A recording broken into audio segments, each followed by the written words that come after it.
All right, the time is 6:30. I call this meeting to order.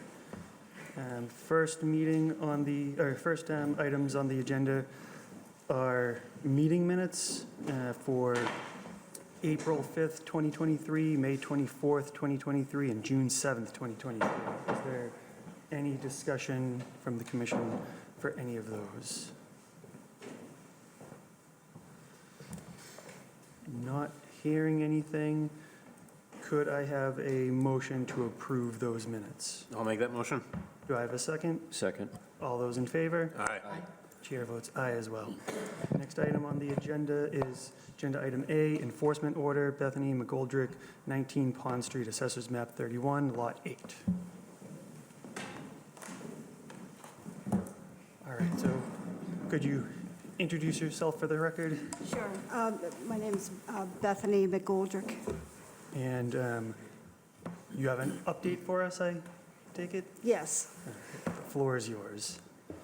sure. So I have completed the removal of what I was asked to do.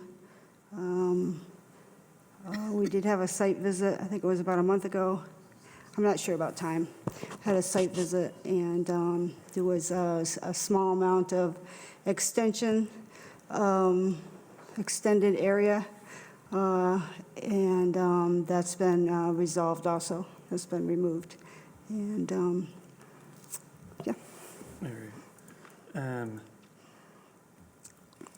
And Joe, you still, since you've completed the work, Joe, you still have to go out and do another site visit? Is that the deal? So I'll back up and start with, I did a site visit on November 16th after I was invited onto the site to kind of view what work was already done as far as soil removal. And I tried my best to create sort of a diagram of what I did to verify what soil was removed and what remains on site through the photo log I created for the commission. I think there's a total of like 10 augers that were advanced throughout the yard to kind of see where non-native material was throughout the yard. So there was basically one primary area where soil was being removed from.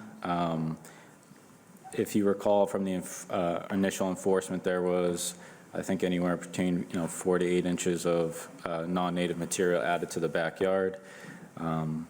And hopefully the commission can just look at the photo log to kind of gauge where non-native material is and what non-native material still may be existing. So as a result of our site visit on the 16th, it was clear that there was at least some area that needed a little bit more work to remove some of the soil. And so you have informed me, and the homeowner has provided photos of that additional work that she's done. The only thing is I haven't gone out to verify that that additional work was done. The reason being, it's currently immersed in water. So. All right. And it was a very small, small area that I had to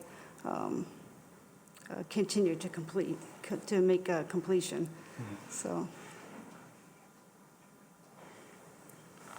All right. Does anybody on the commission have any questions or comments?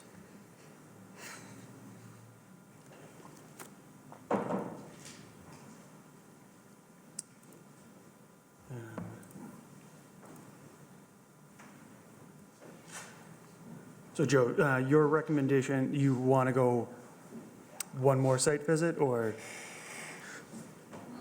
So, yeah, I would want to verify it in person. Yeah. I know you're asking the commission to see what they think about the photos that you provided, but asking me personally, I would want to do another site visit. And you were given till April 1st, so.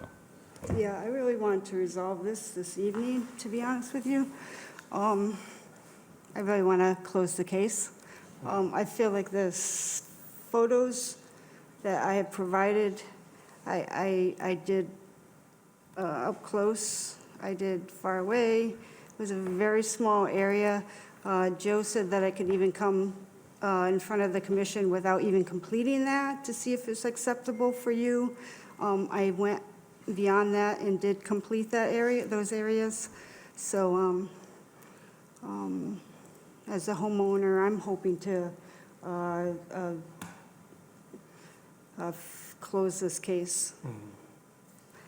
I do feel like I've done, as it was mentioned before, I'm not going to be able, I did the best that I could. I can definitely say that with an honest heart. Just looking at the pictures.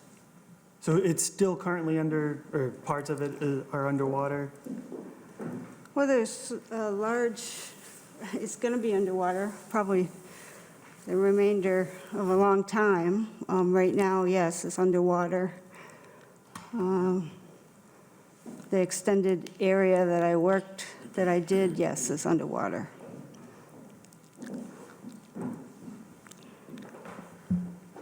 Any thoughts from the commission? I mean, Joe, can you give an estimated size of that particular area that I had to extend? I think it's a matter of, 3 feet by, Yes, I mean, I don't know exactly the dimensions. It didn't seem like too big of an area, but like I said, for the commission, I prepared this, the photo log to kind of give you a gauge as far as what non-native material still exists and what doesn't in certain areas. So even in the area that was dug out, there's still, some there, but it's just about, what the expectations are. And so. Joe, is that water always this high? I mean, it's not plugged to nothing? I just see all the trees. I would defer to you. I'm sorry? Is that water always that high? I see all the trees and stuff, the water right up to them. I'm not sure what photo you're referring to, but the pond is unusually high this past year because of the rainfall. Yeah. That's what okay, you just Yeah. answered my question. Yeah. I mean, originally, I don't really have the greatest pictures. I can show you. This is probably very close to when we moved in now. So the photo, this area is the area in question. As you see right here, you can see how high it is up on this.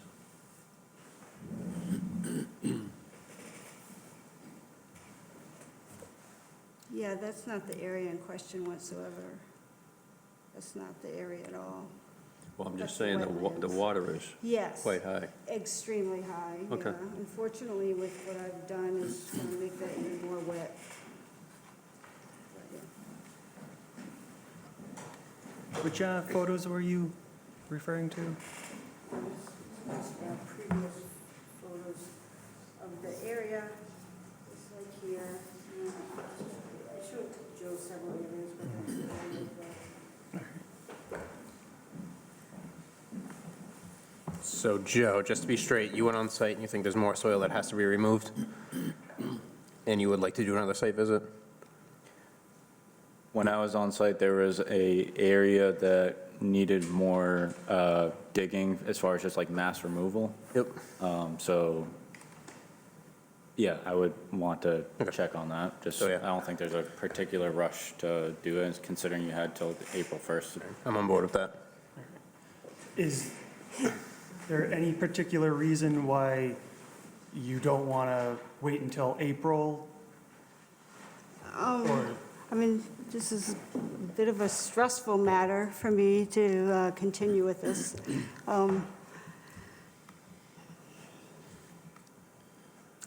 I don't know what I'm supposed to say. I am undergoing medical treatment. and I don't know what that timeframe's going to look like for me, so I was really hoping, I mean, if I can just be clear, I believe the extended area that needed to be removed was literally approximately 3 feet by like 6 feet, if that. I have photos indicating that I did that area. You can't go any further because there's blueberry bushes and there's a fire pit area. I went right up to both of them. So it's hard for me to understand. I mean, originally you just were asking for photos originally to start with. I mean, I think I've had 4 or 5 site visits, 4 visits. The site visits are because their fill is still there. So that's what we're concerned about. So I'm also going to recommend that we do, at least one more site visit until, we can confirm that all of the fill has been removed. Anybody? I agree. I think that's the right thing to do. Yeah. All right.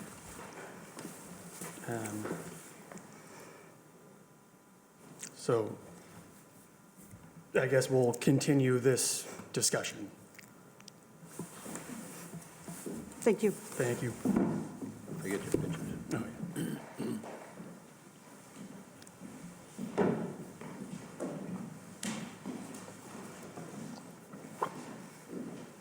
All right. Agenda item B, minor modification, James Gary of Structural HD Construction LLC, 3 Miles Road, Assessors Map 82, Lot 109, DP file number 305-1190. Could you please introduce yourself for the record? James Geary, 528 Whipple Road. And the floor is yours. So when we started excavation for the addition, we found that the existing foundation on the home has been compromised. So we're proposing to replace the front and rear of the existing foundation and just completely remove one of the sides and then reinforce the right-hand side when you're facing the house. Because the groundwater in that area is really high, and that's one of the main reasons for the deterioration, we're proposing to do foundation drainage, put a perforated pipe around the perimeter of the foundation, and then extend that out to daylight into the back left side. Any questions or comments from the commission? It's hard to tell from the site plan, where exactly will that water go from that exposed pipe? Will it go into someone else's yard, into the wetlands? I can't. So it does cut back, there is a swale in the back there where there's a wooden fence, stockade fence in the property. Right behind that stockade fence, the land starts to dip back, and that does go right to that swale. On the other side of that swale is the neighbor's driveway. So it would end up feeding into that swale essentially.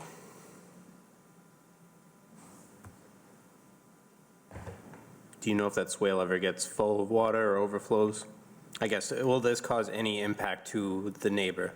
Could it fill the swale and go beyond the swale into the neighbor's yard?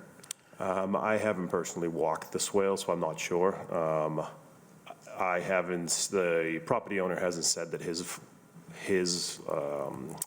backyard has flooded at any time, so I'm unaware of any of that.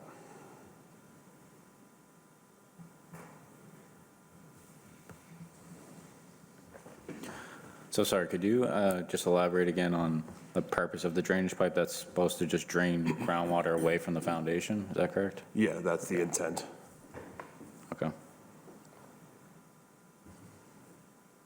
And so that won't be exposed throughout the journey to the swale? Correct.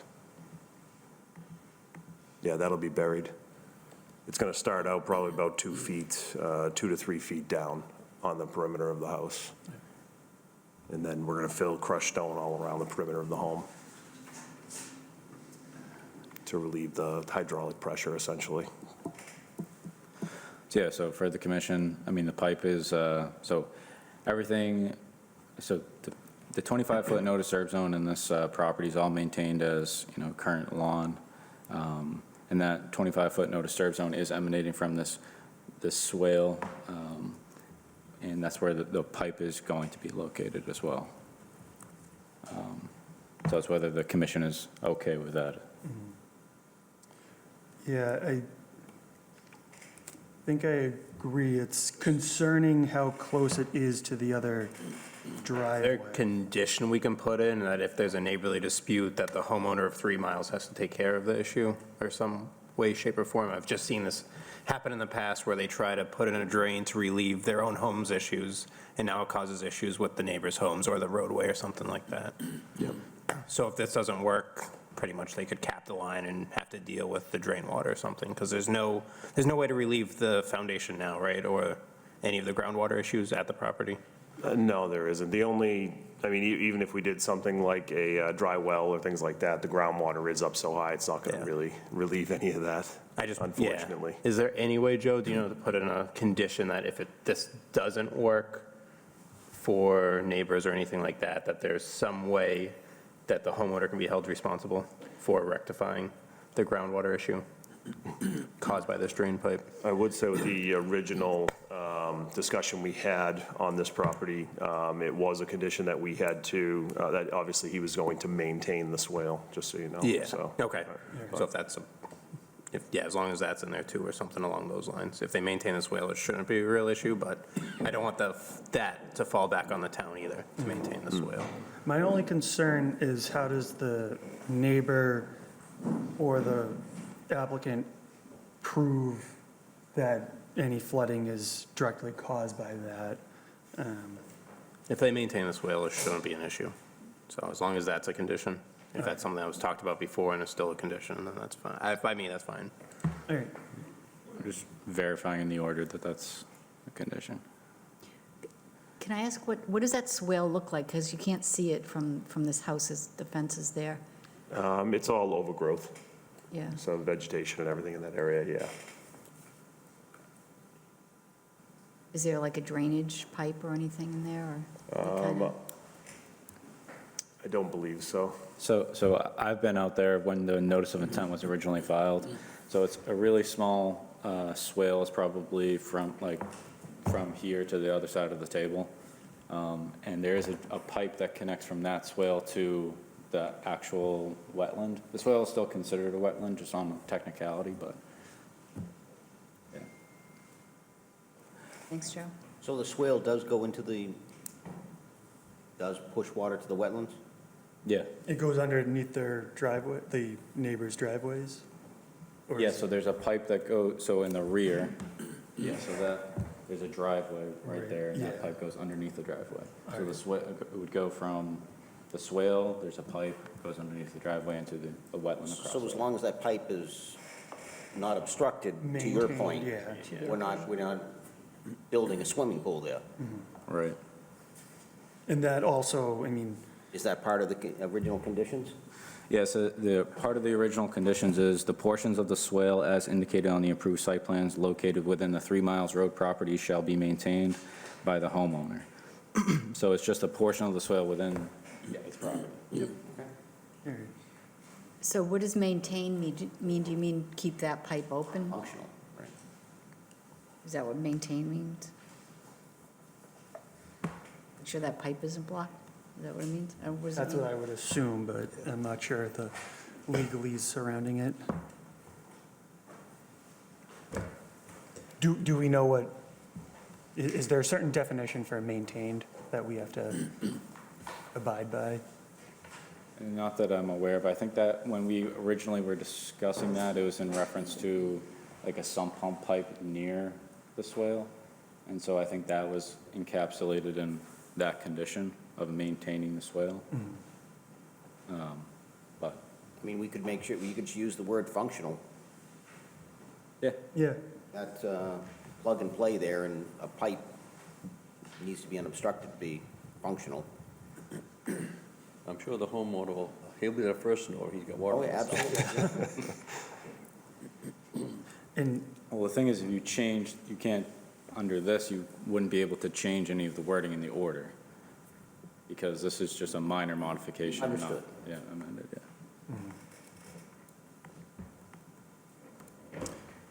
But is And- that what you were assuming when you said maintain? When we said maintain, is that what we were assuming, that pipe would just be, make sure that pipe's not blocked? Is that what we were thinking? I mean, I don't know, how do you maintain a swale? I don't know. Depends on the condition. You can mow it, you can remove the vegetation. If there's sediment buildup in it, you have to remove the sedimentation buildup to keep it functional. There's a bunch of different things. Maintain kind of, I think holistically gives more opportunity if there's issues. It's more ambiguous, so it gives both flexibility for the town to come in and kind of say, yep, this isn't really functional, to Steve's term, the right way it should be. So you have to do more work because it's causing issues on other people's properties. And so it would go from this pipe to the swale, then to a different pipe across the, so when going underneath those, it's actually two driveways, it looks like. You know, if either one of them is blocked, somebody's going to notice it and have to take care of it. Well, it's going to be this property probably be affected the most. What, Swale should overflow, essentially. Yeah, yeah. And if that starts overflowing, it's because, I would assume it's because it can't Can't exit. discharge Right. into the wetlands. is it possible for the drainage pipe to daylight at the 25-foot buffer? I would, no, it's not at the 25-foot. Okay. And why is that? I believe the fence is probably about, if I remember correctly, probably 20 feet from the back of the house, maybe more. No, it's probably about 30, 35 feet. So the ground doesn't start to grade away until after that stockade fence. Okay. Enough. I see. Okay. All right, so I guess what I was getting at is how much spacing is there between when it daylights to the actual wetland or swale? None? I would have to measure. My guess, my best guess is probably 10 feet. Okay.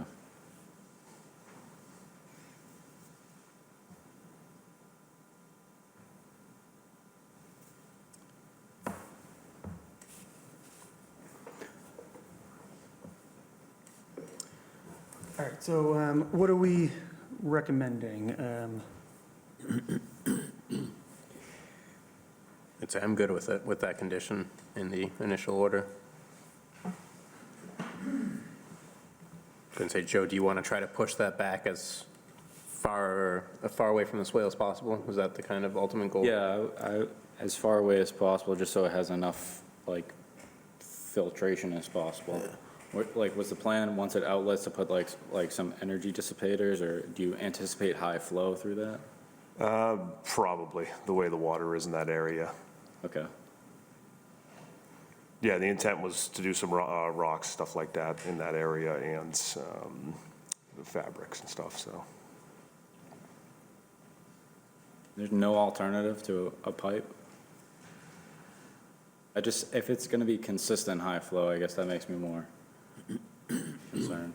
I don't know how consistent, it's definitely going to be rainfall, or, and the idea is if the groundwater does rise up to that level, we have a way to discharge the pressure, essentially, from the hydraulic pressure.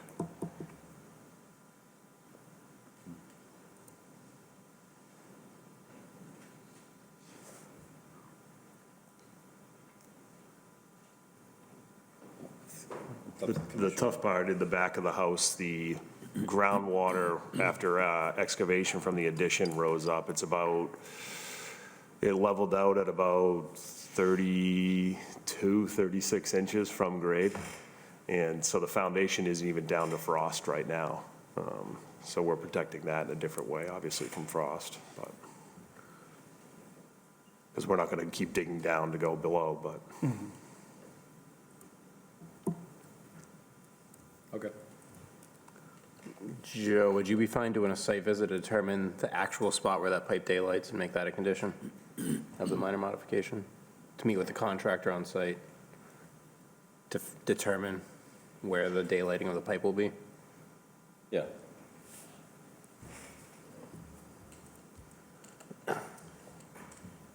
All right, so if that's the case, And if there's any further issue, then I'll just raise it with the commission. Yep. so should we continue this or approve the minor modification? You can approve it with a I think we condition, right? approve it to get it going. With a condition. I'd approve it. Yeah, Yeah, All right. It makes sense. The house has got to get fixed. Yeah. All right, so in that case, could I have a motion to approve the minor modification as discussed at this meeting? I'll make that motion. Do I have a second? Second. All those in favor? Aye. Aye. Chair votes aye as well. Thank you. Appreciate it. Agenda item C, request for certificate of compliance, Tewksbury Dental Associates, 1438 Main Street, assessors map 59, lot 58, DP file number 305-980. This is for the local permit only. Could you please introduce yourself for the record? Jim Hanley, Civil Design Consultants. Probably recall that we have another project in front of you right now for 1438 Main Street, and we continue to work with the HOA off of Serena Woods to try to develop a plan that is agreeable with them. We actually had a conference call earlier today. During the process of the conservation review, we were asked to get the certificate of compliance specific to the commercial piece. We've done that through DEP. We provided them with the information that they needed, the application material, the certification, and the as-built. They issued their certificate of compliance. This was a project that was designed and permitted in 2014-ish. It was appealed by DEP, so that's why they're involved with it. So the last step of this is to come before you and get the certificate specific to the local bylaw. That's what we're doing tonight. Does anybody on the commission have any questions or comments?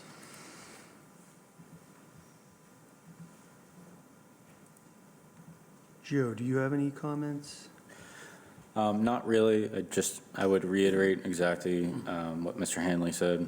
It's basically, the commission issued an order of conditions for this property under DEP file 305-980, both under the Wetland Protection Act and the town bylaw. The state issued a superseding order for the state side, but the local permit still applies and would still be recorded for this property, so it makes sense to just follow up with a certificate of compliance for the local order. The local order was amended to reflect exactly what the state had issued under their order, so there wasn't any discrepancy between the two. So since the state had subsequently issued a certificate of compliance for their side, it would be intuitive that the commission may want to follow suit and issue a certificate of compliance on the local side exactly how the state did. So this would be a partial certificate of compliance for 1438 Main Street only, since the original order also applied to Serena Way, which is a different part of the site. And would include an ongoing condition for special condition number 55. That's just what's listed in the state's COC.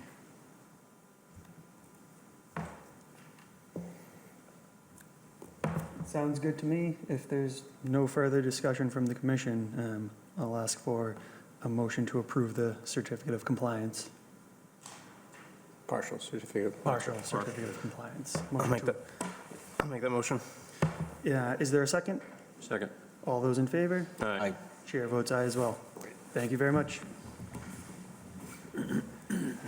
Agenda item D, public hearing, notice of intent, Civil Design Consultants, Inc., Andover, Massachusetts, on behalf of Treehouse Brewing Company, Charlton, Massachusetts, 1879 Main Street, assessors map 84, lot 18, DEP file number 305-1185. And I'll give you some time to set up.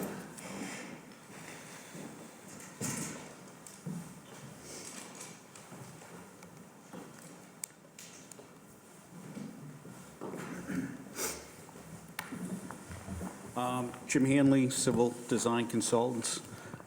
This one is not as straightforward as the last one. So 1879 Main Street on behalf of Treehouse Brewing Company. We're here tonight to ask the commission to consider closing the hearing and issuing the order of conditions. Now, Typically, we come to you and we have all of our technical items addressed with DPW. That's the way I've done things since I started working in town 10 years ago, give or take. Just have a fundamental disagreement with how one standard is being applied. And because the Conservation Commission is the ultimate authority in the stormwater management standards, one way to try to move through this is to come to the commission and ask for this consideration.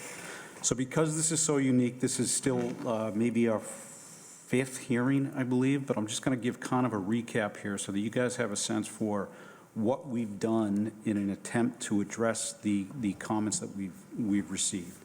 So essentially tonight, what I'm going to try to do is kind of tell you where we've been, where things stands now, and then just kind of summarize compliance with the standards as designed currently. So the notice of intent was submitted on May 25th. Nearly 7 full months ago. We had our first hearing on June 7th. We got our first review letter from DPW on July 7th. There were some comments there relative to compliance with the standards. In August, we provided what we thought was a very thorough river redevelopment analysis. It was plus or minus 30 pages. It went through the definition of redevelopment, why we comply, what standards were only being applied to the maximum extent practicable, which is what the standard requires. Provided that to DPW. In September, we got a review letter from Joe specific to floodplain. We went back into the design, updated it, made sure that his comments specific to floodplain were addressed. We came to you in October as our 3rd hearing. In November, we got a review letter from DPW specifically stating that they just simply didn't agree with our application in the standard of maximum extent practicable. That's when we went through this change where we modified it from a system that had a recharge basin to a system that had a wet pond. We brought that to you, I think it was 2 meetings ago, so that would have been our 4th time in front of you. And we had discussed the impacts within 25 feet, right? There is a lot of impervious surface within 25 feet. But we wanted to come to you and say, hey, we'd like consideration to allow us to put a portion of the basin within the 25-foot, pull it out. And then we made a modification the first week of December, give or take, to provide, to basically address everything other than this one issue that we have a disagreement with DPW. So what does the current design do? So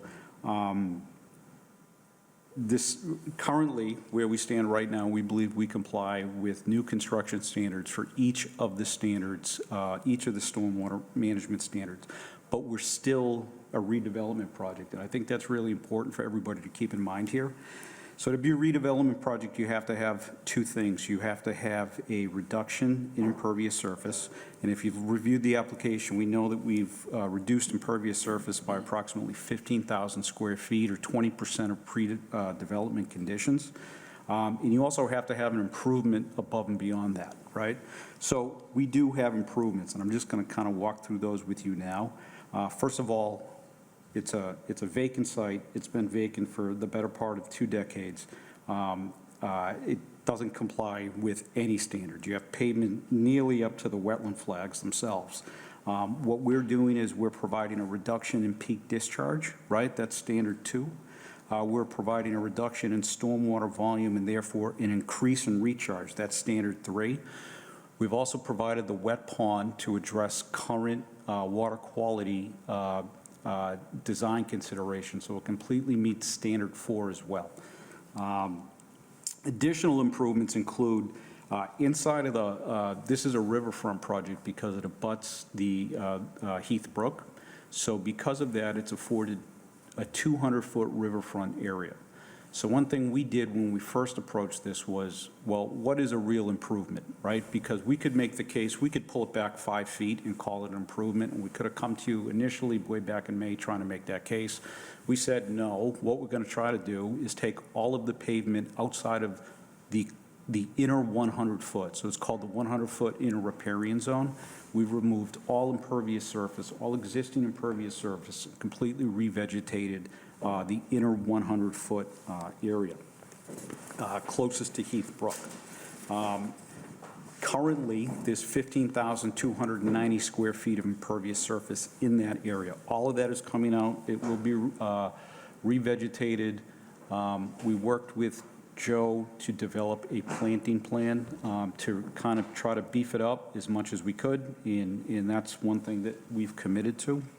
One thing that we really haven't talked about at all is this design increases flood storage by approximately 31,000 cubic feet, right? So that's a 20% increase compared to pre-development levels.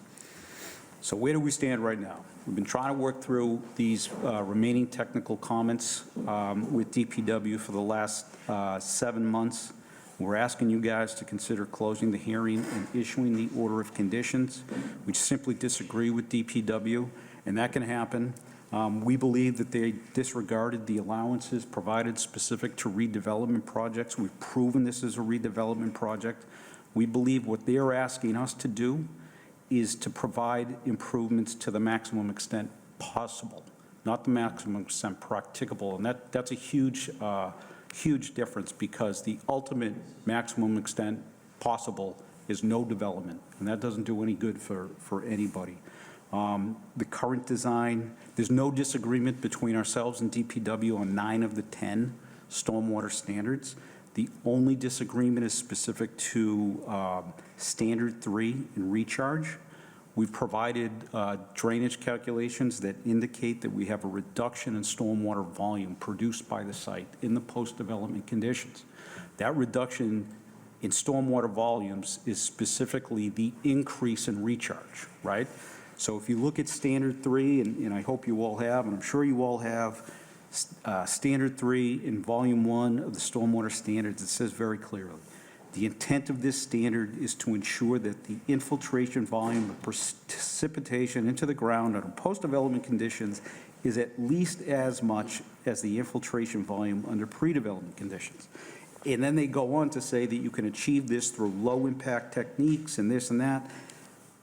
If you reduce the amount of impervious surface by 20%, you have a low-impact design technique that we've employed. So we believe we comply with that standard, and certainly the intent of that standard. We also provided on, I think it was December 5th, we did a lot of work on this when we got the pushback in September, I think it was. We brought in Attorney Nyland, who's here, if you have any questions specific to the standards and the maximum extent practicable allowance. We wanted to make sure that we weren't missing something on our end. Treehouse was more than willing to bring in some other professionals just to make sure that we were reviewing this correctly. Chip was able to put together an analysis that provided 6 examples in neighboring communities relatively recently where other communities, other respected consultants have come in and approached this in exactly the same way in very similar situations, where essentially it's agreed upon that if you have a reduction in impervious surface, you therefore meet the intent of standard 3. And so we've provided you with 6 examples of that. We can provide you with more probably if you needed them, but we thought 6 was reasonable. So with all that said, I'd love to talk about it some more, answer your questions, and ask you to consider closing the hearing and approving the project. All right, anybody on the commission have any questions or comments? I have a question about the wet pond. Those require monthly maintenance. Who would be doing that? Would that be written into the permit, or how does that work? Yeah, so we have an operations and maintenance plan, and so DEP says for each one of these different types of ponds, you need to do X, Y, and Z. So that would be part of the ongoing obligations of the owner, Treehouse Brewing Company. And would they hire a contractor to do that? Oh, yeah. So generally, it's a landscaping contractor. You just want to go in and make sure that any sediment gets pulled out, and that the weir itself is not blocked, which would cause water to pond, but just very typical, and mow it. I think they suggest that you mow it once every 6 months, I think. And are you going to have to put a fence around that for safety reasons? No, we're not putting a fence around it. It's plus or minus 60, 70 feet beyond the edge of pavement. We have it well posted, right, with the town, the Conservation Commission's placards, that this is going to be in an area that is conservation area. So there's no benches or anything over there that you're planning? No, it's not like an aesthetic pond, right? The intent is basically to have a pond that holds water so that when new water comes in, old water goes out, that's already settled out, it's solids, and that's how it, in very simple terms, that's how it achieves the treatment that's required. Any other questions, or Joe, do you have any questions or comments? Yeah. My comments are mainly, would just be reiterating Mr. Hanley, and the fact that the attention between the applicant and our engineering department recently was over standard 3. I'll leave it to the commission in their own discretion to interpret that, but I think the commission would have a reasonable interpretation of seeing that they satisfy standard 3. So that issue being set aside, I just have some conditions that I would recommend if you want me to read that off. So if an order of conditions was issued for the project, the following conditions may be considered. Standard conditions number 1 through number 4 and number 9 through number 19 shall apply. Perimeter sediment controls within Conservation Commission jurisdictional areas shall consist of an entrenched silt fence and a 12-inch diameter compost filter tube. The conservation agent may approve of other equivalent perimeter sediment controls. Number 2, or special conditions. The applicant shall provide a finalized stormwater pollution prevention plan, or a SWIP, to the Conservation Commission prior to the construction.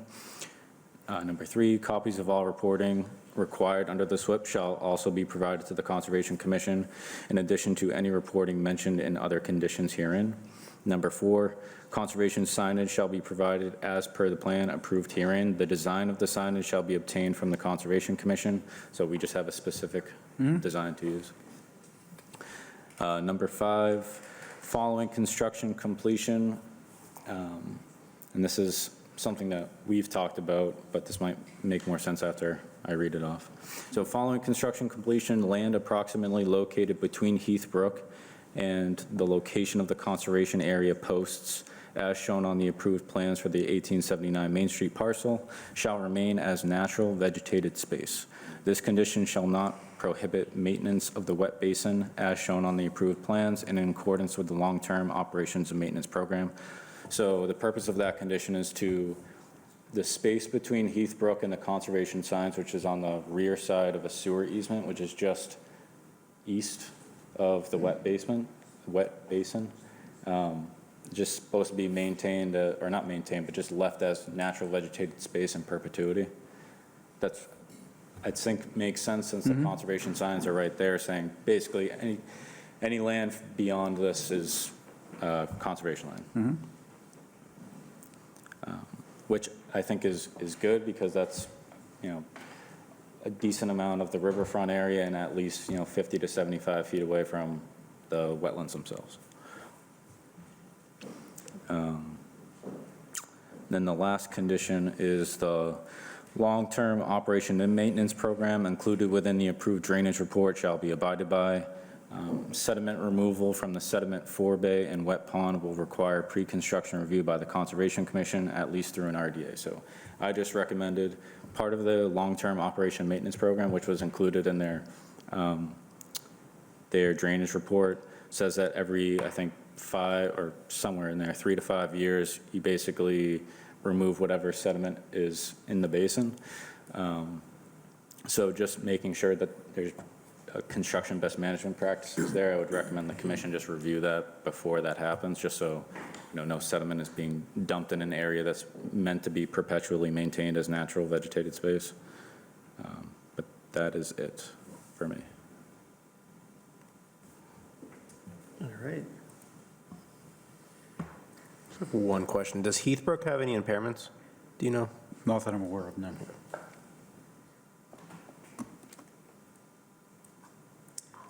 All right. If there is no further discussion from the commission, this is a public hearing, and I will open it up to any member of the public who would like to make a comment. Now is the time to do so. I ask that you go up to the podium and introduce yourself on the record.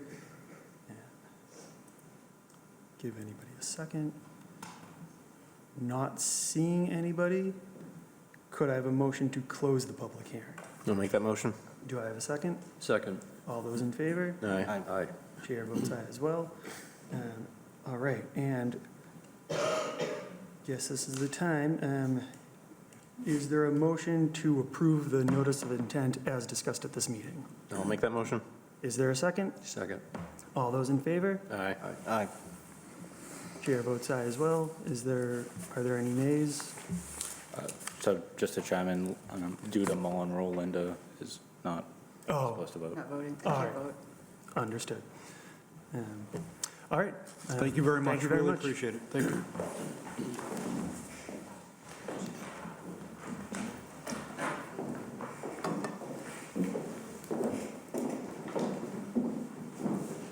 Give them a second.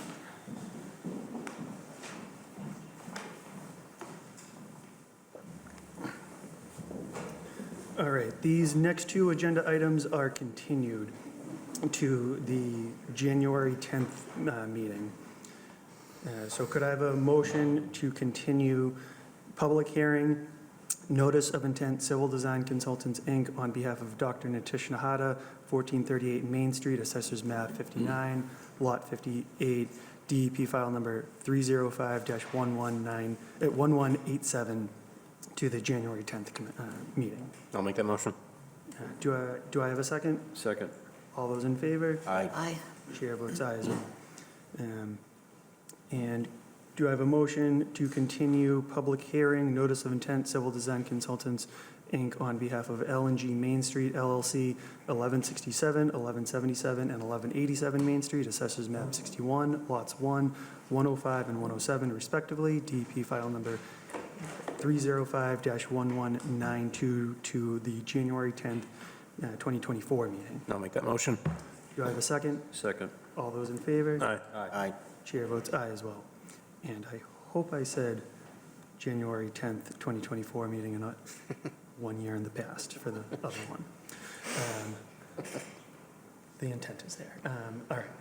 Agenda item G, public hearing, notice of intent, Civil Design Consultants, Inc., on behalf of 911 913 East Street, LLC, 913 East Street, Assessors Map 102, Lot 52, DEP file number 305-1191. Is this also being continued? I didn't get an official word, but I would imagine so. All right. Yeah. Yeah, I'm going to assume that this is going to be continued. So, I'll make a motion to continue this yeah, item to the January 10th meeting. is there a second? Second. All those in favor? Aye. Chair votes aye as well. All right, agenda item H, public hearing, request to amend an order of condition, Greenman Peterson, Inc., on behalf of Noria Energy Corporation, 1975 Main Street, Assessors Map 84, Lot 61, DEP file number 305-1075. Could you please introduce yourself for the record? Absolutely. Good evening, everybody. For the record, Chris Tamula, I'm a project manager with Green and Peterson, here on behalf of Noria Energy for the proposed project. So we have submitted an amendment for an order of conditions based on the recently extended order which was approved by this board back in July. At that meeting, I indicated the potential need to amend the order condition, and the minor changes I'll discuss tonight are based on that. The main item was the desire to add an exterior walk-in cooler in the rear. So on the plan, you can see behind the building in red, that's the cooler that we're talking about. As I'm sure you're all aware, the store is pretty small. It's about 1,200 square feet. So any additional room would be extremely beneficial, so that's why we are proposing a 288 square foot cooler along the back of the building, which does replace a portion of the sidewalk that is there today. Because of this addition, we've also added a stone drip strip to infiltrate the added roof from the cooler, and this was sized to capture up to the 100-year storm event. Because we are also within the BLSF, we did provide some flood storage mitigation area behind the building, which you can also see. It's a dashed outline area that is to offset the loss of flood storage. However, due to the flood zone being about 2 feet higher than the existing elevations on site, we can only do so much. Obviously, we can't make up flood zone in air above the elevation of the property. So on the grading and drainage plan, we did provide a breakdown, which shows an increase in the flood volume provided, which is about 62.5 cubic feet of volume. We've also offset the added impervious area of the roof by eliminating some parking on the top left side of the page. This provides room for a new electric transformer pad for the future potential EV parking spaces, which were previously permitted in the original order conditions. The new curbing and landscaping area therefore increases the green space by about 300 square feet overall on the property. Also, we've reoriented the underground fuel storage tank field to be more in line with the existing location of the tanks, but now provide new state-of-the-art tanks and product piping. The original plan had them slightly at a 45-degree angle where the parking and the future EV parking spaces are. All in all, we believe they're minor changes, but still need obviously approval from the commission. Also, as part of the application, we did provide an amendment request and a technical memo outlining the work in the BLSF and the design of the infiltration trench for the cooler addition. Lastly, just give me 1 second here. We did receive some correspondence from Joe in an email dated 12/8 outlining some questions that I'd like to discuss with the commission. Firstly, there's a comment with regards to stormwater compliance memo. As part of the original 2019 order conditions, we did provide a full drainage report, which outlined all the stormwater standards and everything. And then we just obviously provided the technical memo, which identifies the changes in the stormwater management for the infiltration trench for the roof. So we believe that is addressed as part of the current package. With regards to the loss impervious coverage, it was, as discussed, we do have actually a 300 square foot increase in landscape on site by removing the small paved area and the parking spaces. So we actually don't have a loss in impervious coverage. The note with regards to the floodplain map, so my understanding is this floodplain map is a preliminary map. Is that correct? So it's preliminary. The regulations are such that it's, you take the best available data, and it's defined as if there is a preliminary map available, then it is, like, that's the standard to use. Sure. I mean, obviously so from our point of view, we've been working on this project for a few years now. This project actually precedes my client who worked at my company, left, and now works for Narea Energy. He actually started the plans, so I sort of took him over a couple of years ago. But essentially, by our plans call it a flood zone elevation of approximately 87. My understanding is the new elevation is 87.3, 87.4, plus or minus. Again, that's 2 feet higher than the existing grades on site. So in my opinion, it's sort of a moot point. We can definitely update our plan to call out the 87.3 or 87.4, but there's going to be no germane changes to the plans. Then Joe had a question on the datum, whether it's NAVD 88 or not, and that is shown on the existing conditions plan, note number 4.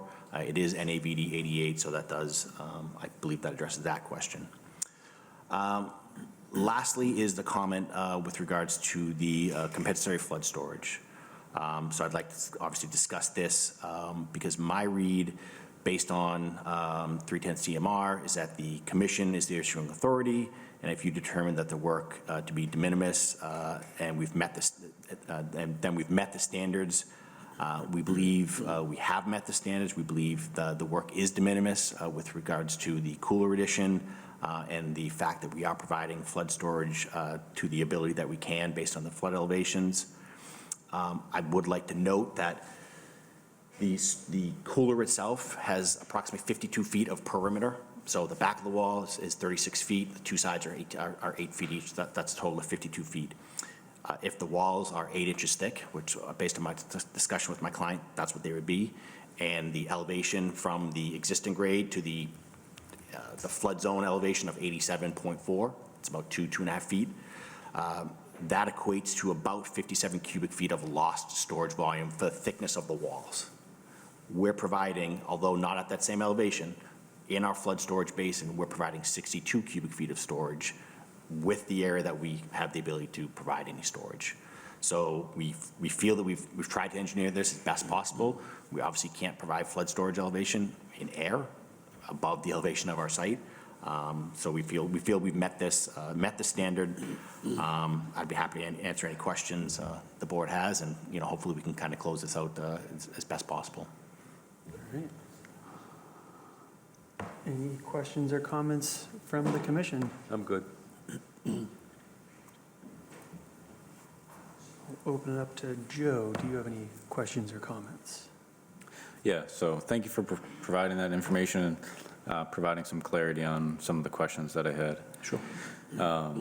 So for the commission, just wanted to inform the commission on the bordering land subject to flooding regulations. So basically how it reads, and this is confirmed by Mass DEP as well, is you have to provide an increase in, there can't be a net loss of flood storage volume for every increment of flood storage that you displace.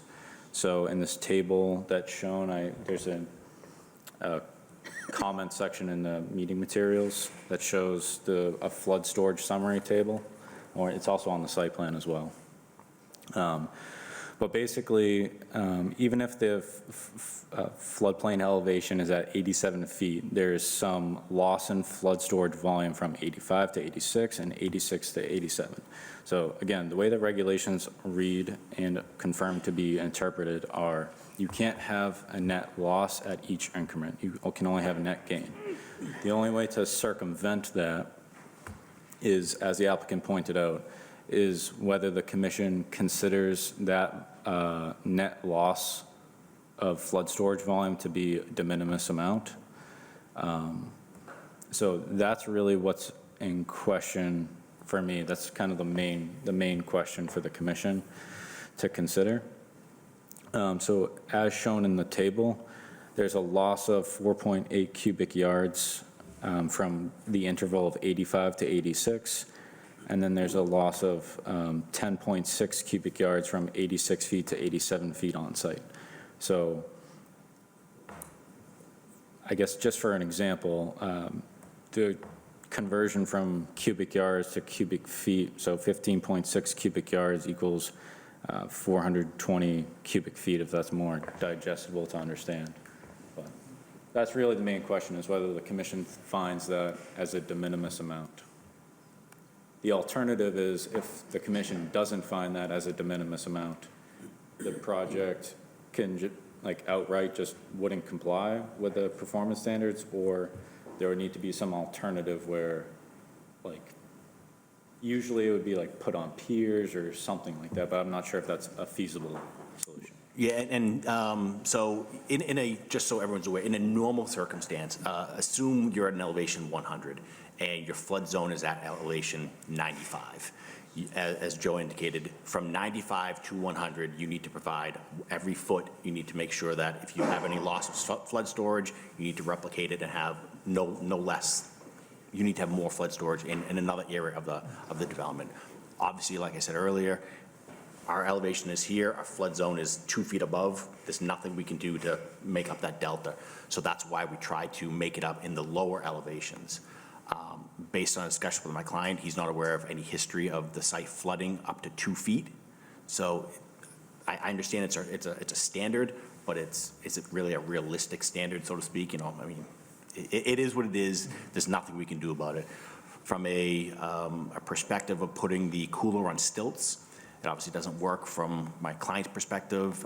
Being 2 feet higher, you'd have stairs, is it ADA accessible, so on and so forth. There's a whole slew of issues with that. Again, we feel it is a very minor item, but again, that's why we're here tonight.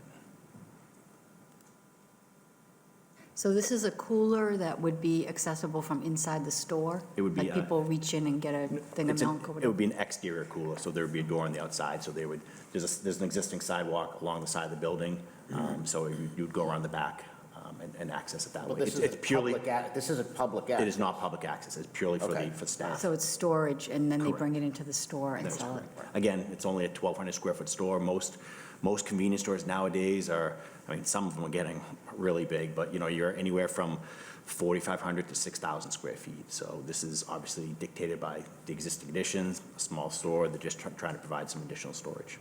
So the people who would need to access it are the staff, so if they had to go upstairs or a little ramp or something, that will, I mean, how often are they going to have to go in this thing? I do have Mike Durant from Rear Energy with me. He might be able to answer that a little better than I am. And can you just introduce yourself for the record? Certainly. Good evening to the commission. My name is Michael Durant. I am the construction permitting manager for Noria. To answer your question in regards to the cooler, they're working on having access, interior access from inside the store to the cooler. So it would be accessible. So it would be interior? Yes, access. but not walk-in access, just reach-in access. So the height of or the floor of the cooler would need to be ADA compliant. Excuse me. Employees would be able to walk into the cooler from inside the building. So we do need to maintain that proper access. That answers the question. And I didn't mean to state otherwise. Sorry, I'm just confused. My last discussion with them, and it's an ongoing process for the building. Right, but they're going in from inside the store. Yeah, so you could build a little ramp or, you know, it doesn't seem like it's impossible to, There's two entrances, there's two employee entrances into the cooler, one from inside the building and one from outside the building. Is that what I'm understanding? They want to keep access into that exterior cooler from inside the building. Only. Only, yeah. For safety reasons. So I do apologize. That my last discussion was there was going to be potentially exterior door. It's obviously, so obviously being on the interior, it's even more important that it's at the elevation of the finished floor, not 2 feet higher. So in a perfect world, if we raise the cooler up, then we take more square footage out of the inside of the store to provide ADA accessibility, because you're going to have to produce a ramp. Which would sort of go against what they're trying to do, Right, providing additional right. storage. I'm just kind of Exactly. surmising here. is Yep, absolutely. You're reducing the volume of the interior of the store. Correct.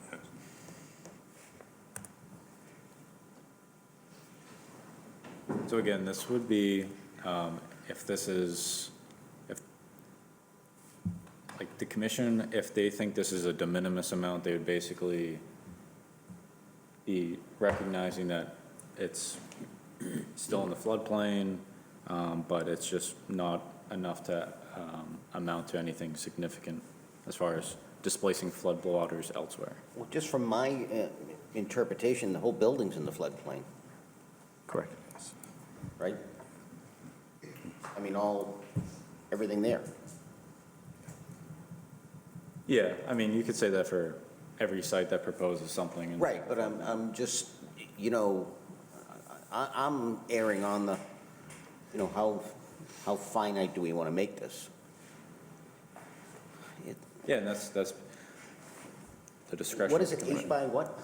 It's 36 by 8. Again, from a floodplain loss of storage, we're really just talking the thickness of the walls, right? Because if in some catastrophic event, you have 2 feet of water coming in and the entire, Shawshene area is underwater by 2 feet, the cooler has open space inside of it, so the water would essentially fill up the entire convenience store, fill up everything in the cooler except for the 8-inch wall perimeter. Okay, I see your take there. So that's The why. Shawshene River rising up 2 feet doesn't seem that far out of the question right now, so, Yeah, that's my concern is the flooding on Route 38. yeah.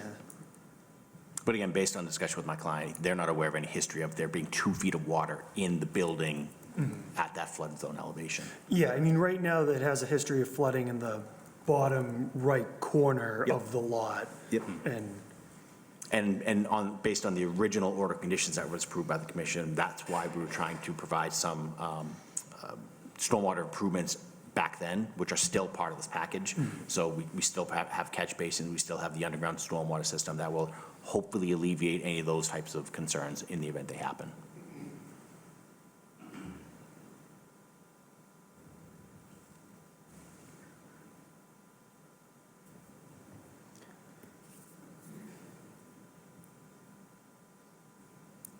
Evan, you have any thoughts? No strong feelings on this one. yeah. It's Christmas, right? I'm just surprised you have that many clients going in that store that you need more storage. I've never seen anyone in there, but yes. They come through. Yeah. They do come through. Joe, I'll just ask one question. Is there any past history in what de minimis is? Obviously, it's site by site, and I think that's why they leave it vague. Have you kind of run into instances of what's considered not de minimis, I guess? And in terms of volume? No. I know it's very subjective, but. It's intended to be left to the discretion of the commission. Each commission, I'm sure, has their own definition of what de minimis is and considered on a site-by-site basis. Does that mean we have to define what de minimis means to us? No, you don't want to.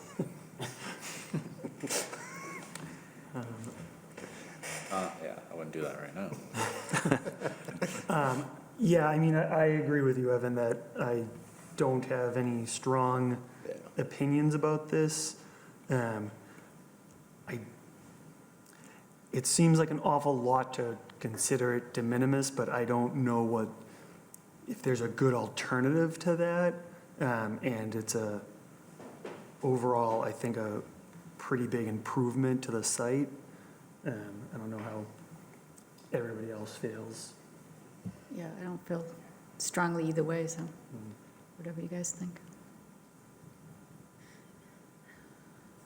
Steve? I mean, layman's terms, 8 inches, 30, 8 inches thick, 36, so, it's going to fill up with water if it floods anyway. So is that really going to make a difference to? I mean, I tend to say do it. All right. In that case, not hearing any other discussion, this is a public hearing. If anybody from the public would like to get up and introduce themselves on the record and make any comments, now is the time to do so. Not seeing anybody get up, could I have a motion to close the public hearing? I'll make that motion. Do I have a second? Second. All those in favor? Aye. Aye. Chair votes aye as well. And could I have a motion to amend the order of conditions as discussed at this meeting? I'll make that motion. Do I have a second? Second. All those in favor? Aye. Aye. Chair votes aye as well. Thank you very much. Great, thank you. I appreciate your time.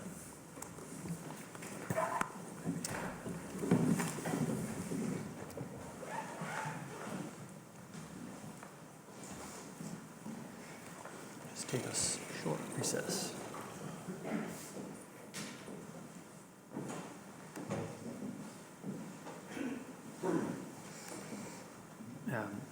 All right, so next item on the agenda is public hearing, abbreviated notice of resource area delineation, Norris Environmental Services, Inc., on behalf of Yvonne Cormier Construction Corporation, 1596 Andover Street, adjacent Assessors Map 53, Lot 29, DP file number not yet assigned.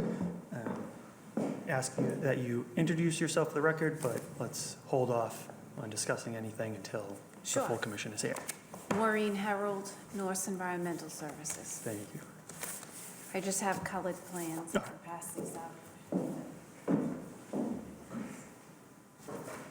It's gone.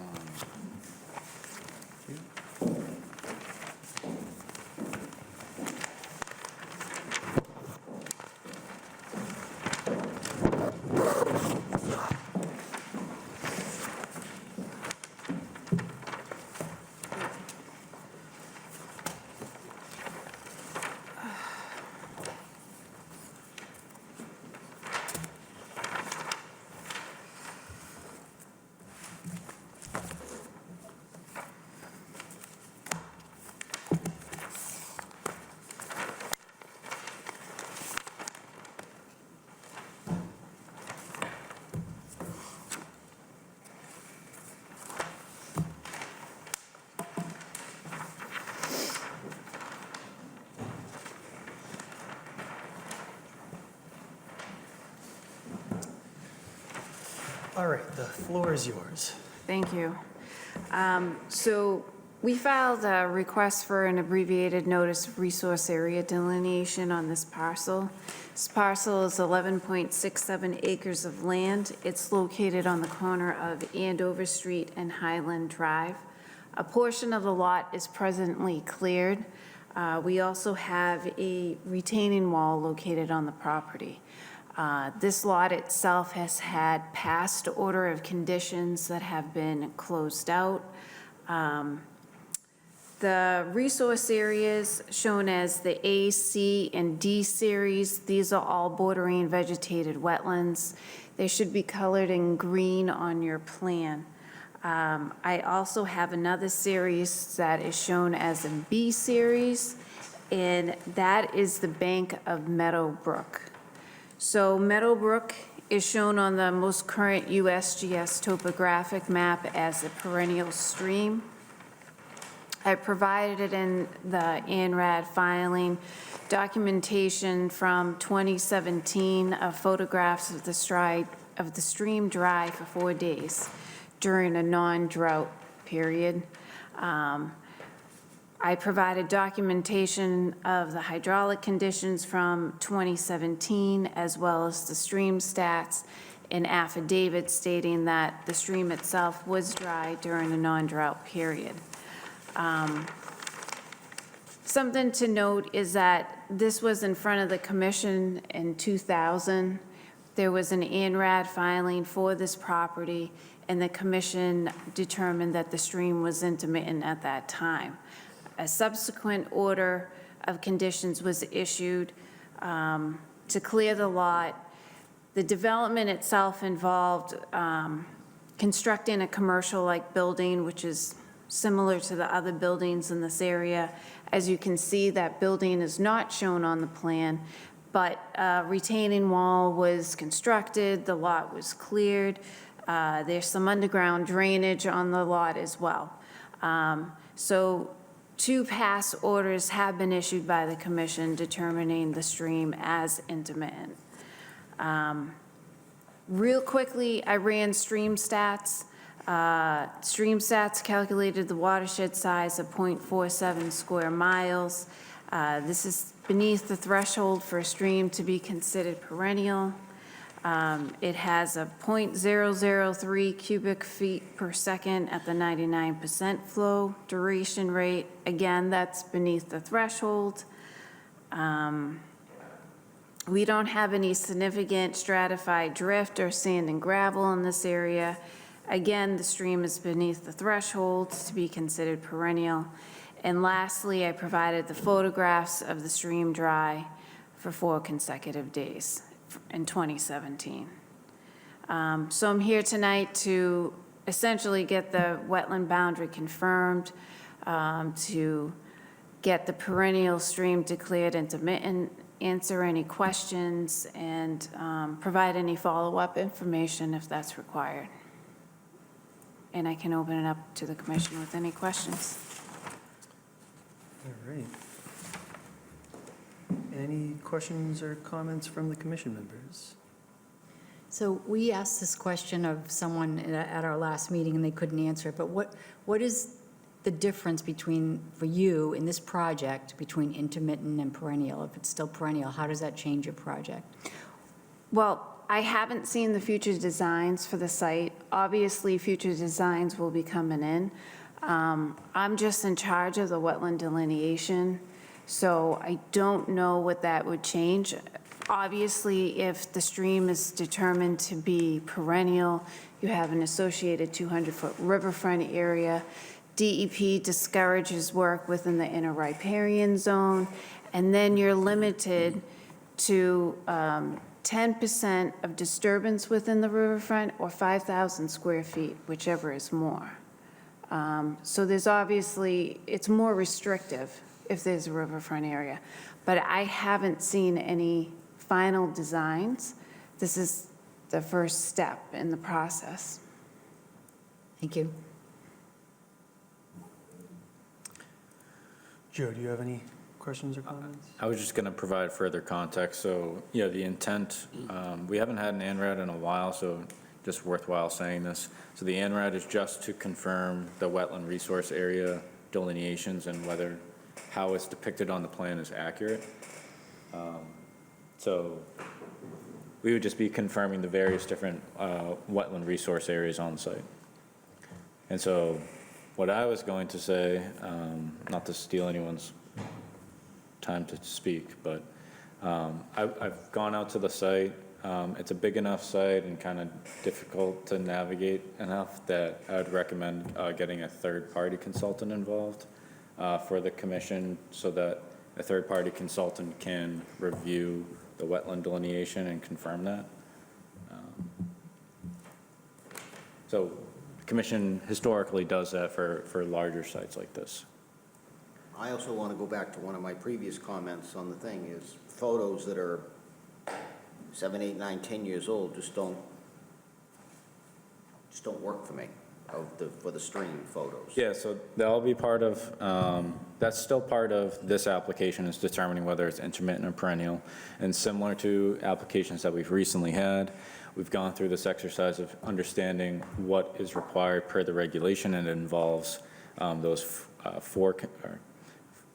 the 4 photos of the stream bed dry. And I think the photos were provided in 2017. Correct, and there was 2 previous order of conditions. The commission determined the stream intermittent. Why were the photos done in 2017 and not anything brought forth to Conservation Commission at the time? Because the order was in 2001, but I don't see an order with the 2017 photos saying it's intermittent. So again. you're correct. So we didn't file anything in 2017.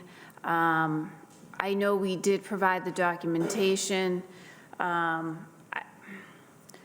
Honestly, I'm not sure. I can't necessarily recall. Everything is up to the applicant. So we had the information. If they weren't sure what they were going to do with the property or they didn't want to pursue the filing at that time, they didn't do it.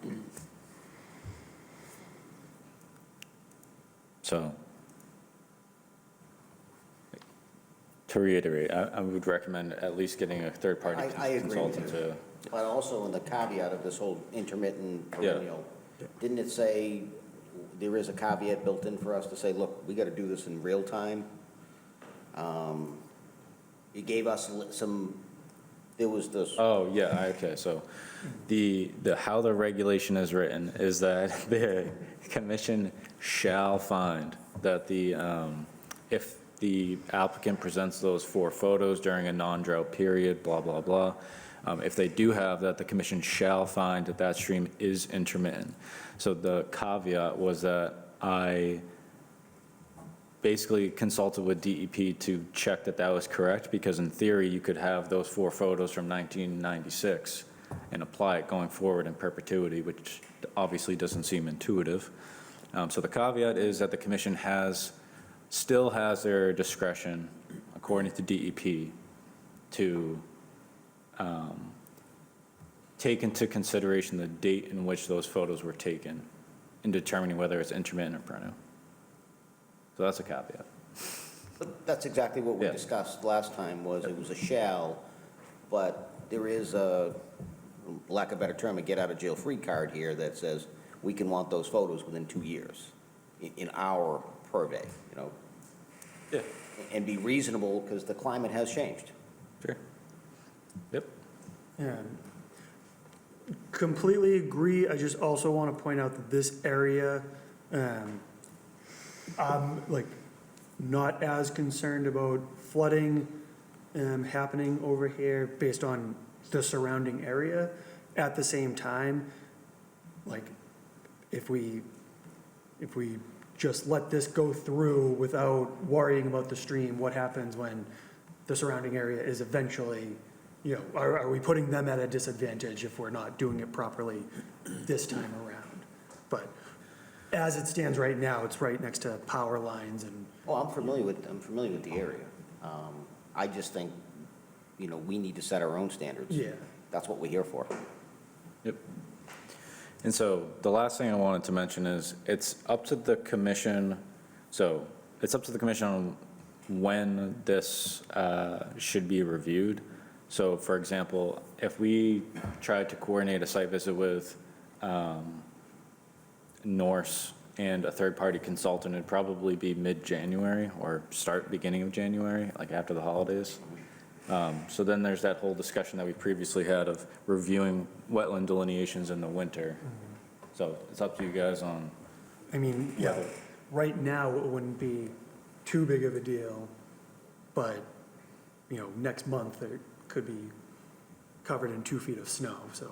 Well, I think we need to go with third party, at Joe's recommendation. What do you think, Evan? I agree with, we need a third party, and I also think we need to wait till the conditions allow for us to actually delineate the wetlands, because everything's close to dead now. And I think that's the point, right? Waiting till spring.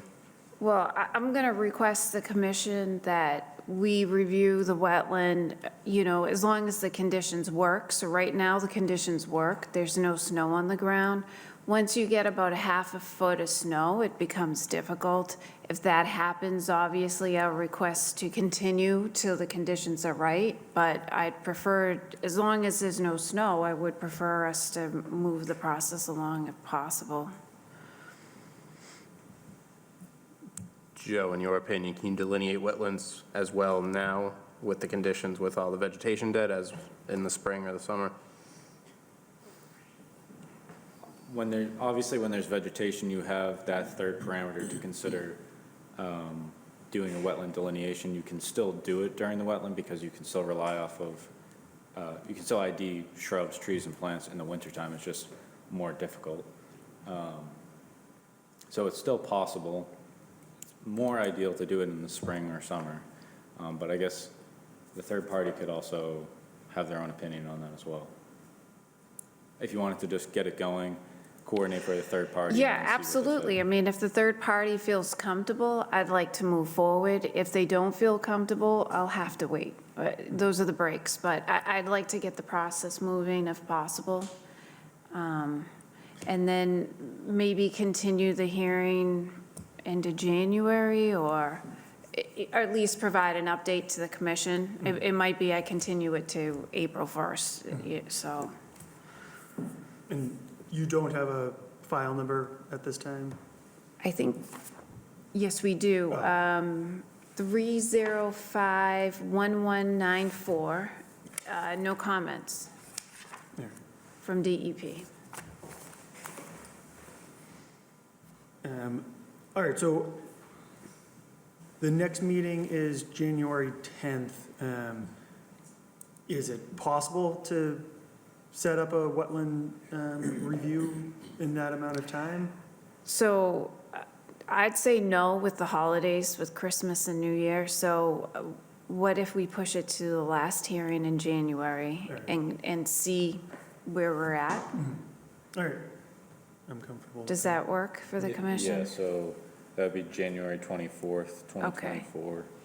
So then I can coordinate with a third-party consultant and I'll coordinate with you as well. We'll go from there.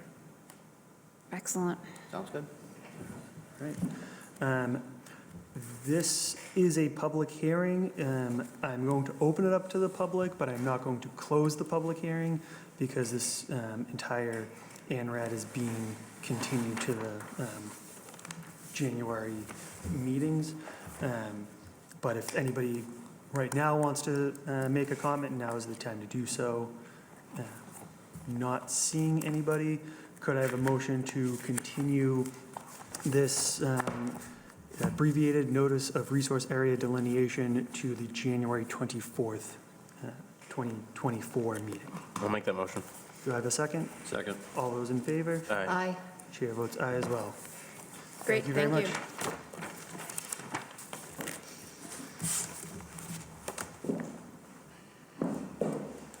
All right. Agenda item J, enforcement order, 165 Assel Street, Assessors Map 10, Lot 30. Is there anybody here for that? Not seeing anybody. Joe, could you give us an update? Yep, so this is just left on the agenda, just in case there was an update. Per the last meeting, they did have 60 days to provide a restoration plan, so that brought them to January 14th, 2024. So they still have time to produce a restoration plan. I haven't heard anything from them. They've come into the office to just clarify some things in the enforcement order, but I haven't seen a restoration plan yet. But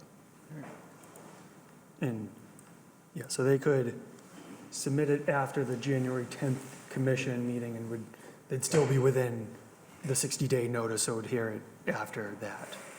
All right, moving on to agenda item K, enforcement order 765 Whipple Road, Assessors Map 31, Lot 57.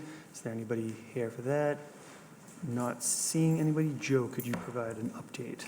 So if you recall at the last Conservation Commission meeting, they'd come in, they were asking to continue to this meeting so that they could talk with the homeowner to, I think, get on the same page about expectations and the plan going forward. I've reached out, it seems like they want to ask, and I'm just kind of reading an email that was sent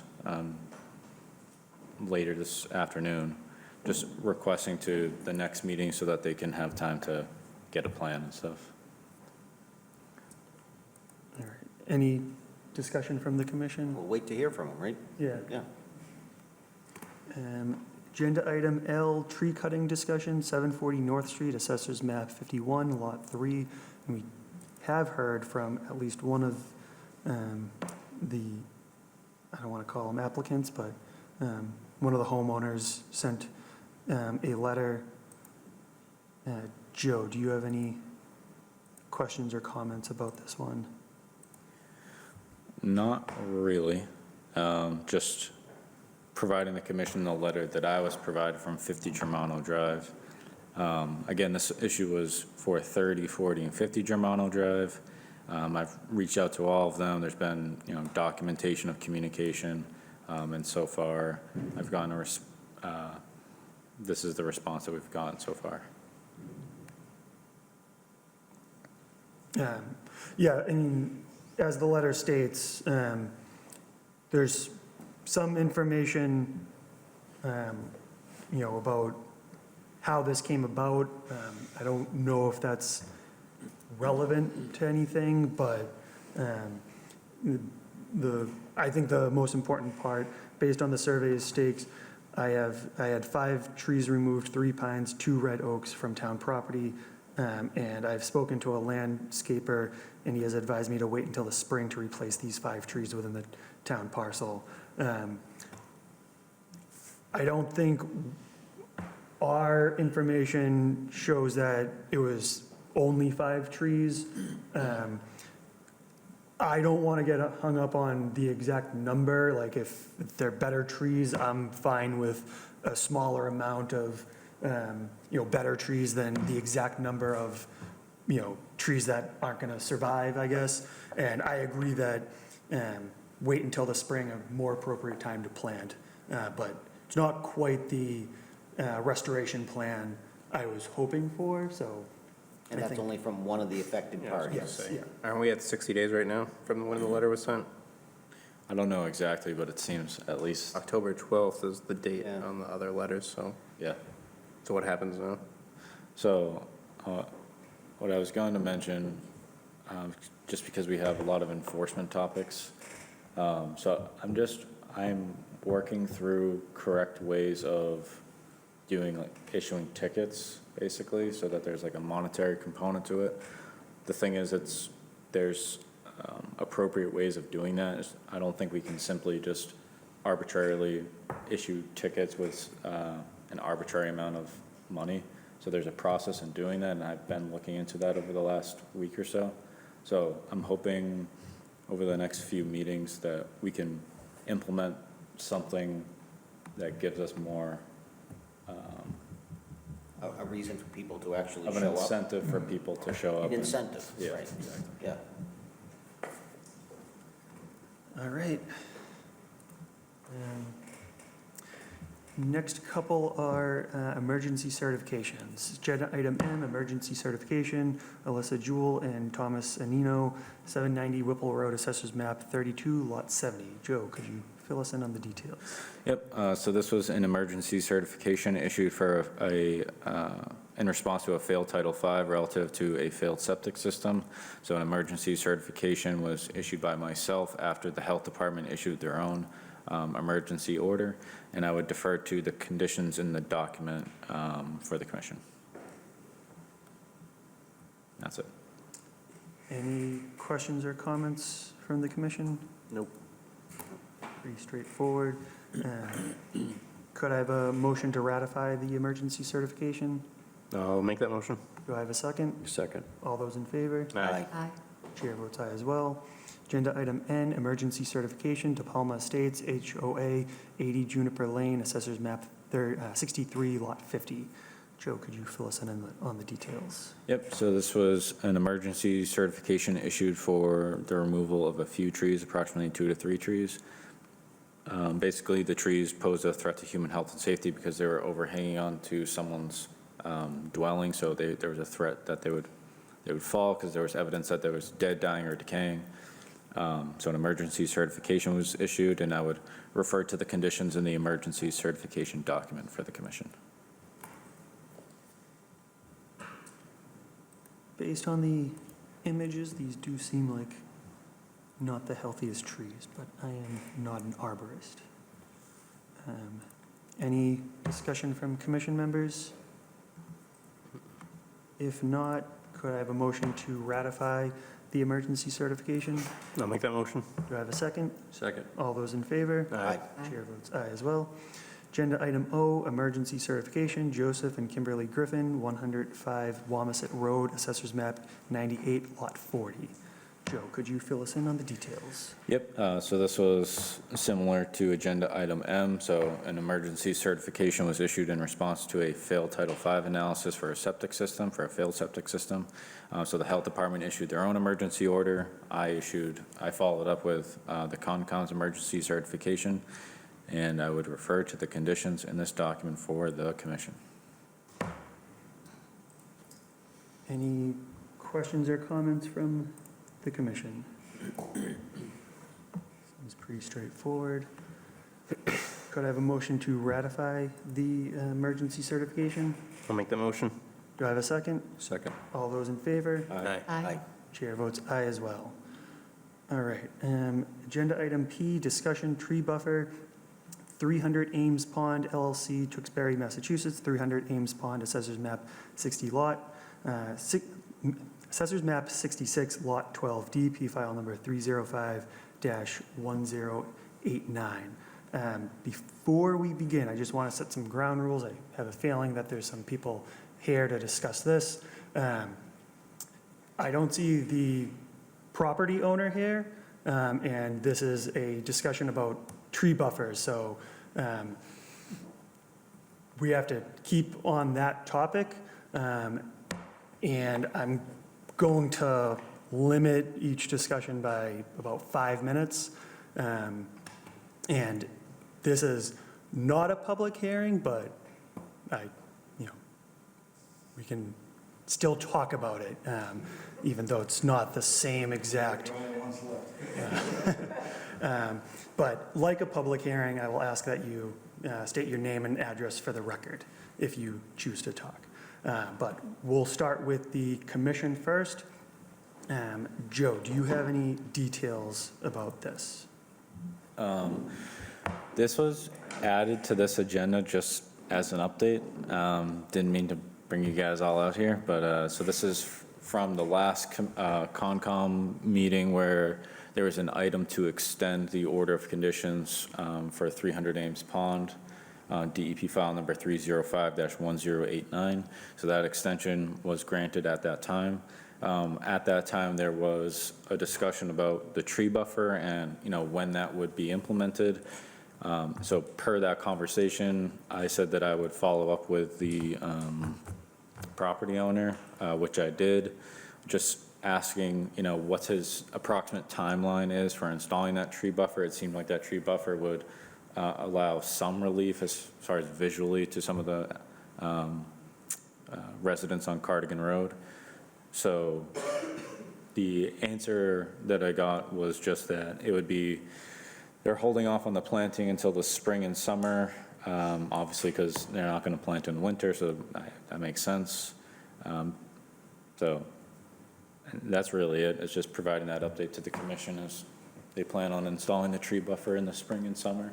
And I guess I'd note in the original order, there wasn't I don't believe, to my knowledge anyway, there was a time frame associated with installing that tree buffer. But So there's no time frame for installing it besides the communication here, but nothing officially.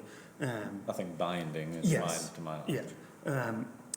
So landscaping should be complete by next summer.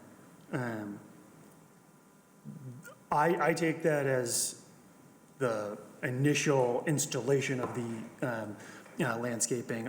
Do they have a 3-year plan? I'm blanking on the term that. Extension? No, not an extension, for like observation to make sure that this isn't actually wetlands, right, at this area? Yeah, the entire site is not wetlands, and I think where the tree buffer is located, I can't say for certain, I don't want to say it's not within the buffer zone, but I believe it's pretty far away from the wetland area. But they're not required to provide any updates on an ongoing basis or anything like that? Not for the tree buffer specifically, but as far as just, whatever is required from an erosion and sediment perspective. But can we ask for updates? I mean, can we keep this on the agenda and maybe in March revisit it and find out, is there a plan? Is there someone being hired to do this? Just for our own knowledge, just, because I would hate to, we were told at the last meeting that they were already planted, and now we're being told, well, they're going to be planted this spring. So can we just ask in March, like, is there a plan in place? So you're hiring someone to do this?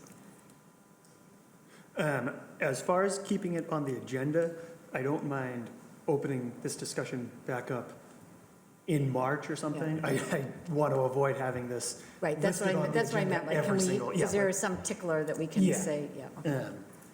And I don't know, I don't know what the ongoing property looks like at this point. I'm assuming they're not going to close down all construction during the winter. So, I don't see an issue with that. March seems early, like if it's on the agenda for March, I think we're just going to have the same conversation we're having now because they're not going to be doing anything, or at least from a planting perspective. So still, at least it would be a reminder, I suppose, just to keep it on the agenda. So I don't have an issue at the end of the day with that. If it's going to be done, if the work's going to be done in the spring, Yeah. whoever's going to be doing it has to be hired a little bit before it's actually done. So there should be some kind of plan going on if it's actually going to be done in the spring, right? So want to restart this conversation around like April or May?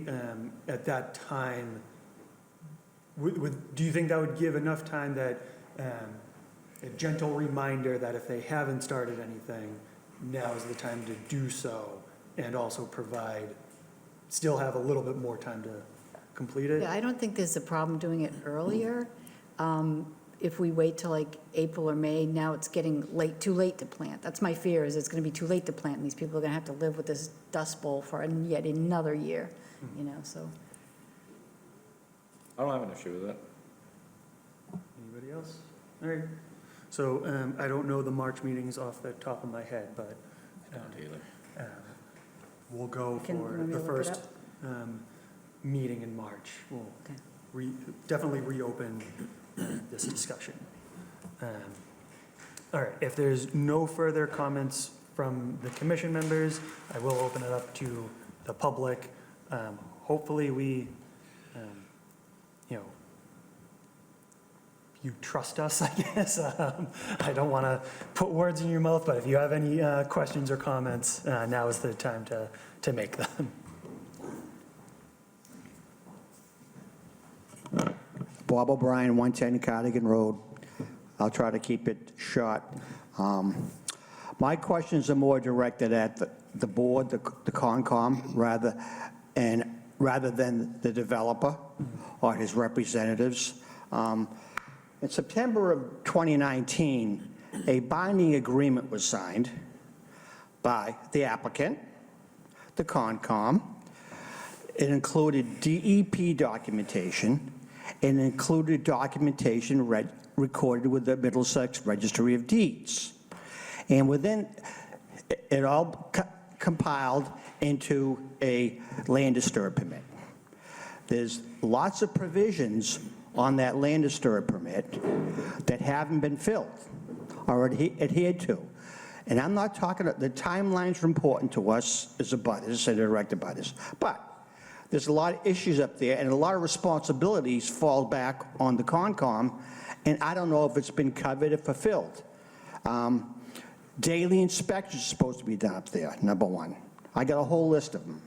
I don't think it's the time to go over them right now. I'd be more than happy to in the future. Daily inspections, number one. Bi-monthly reports provided by the developer and the Concom. I believe they would do that if you guys asked for it.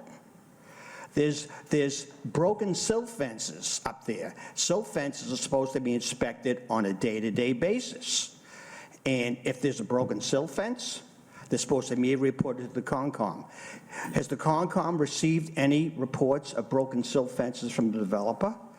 Has the Concom received any inspection reports from the developer and/or his contractor? I'd like to see them. I'm not sure they exist.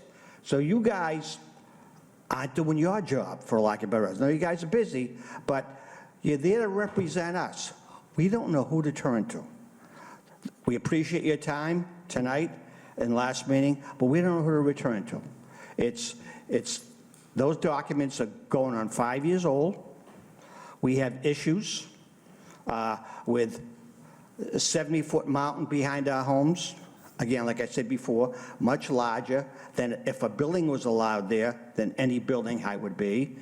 The rock pile is probably 70 feet high, 350 feet long, 250 foot deep, and next to that is a dirt pile.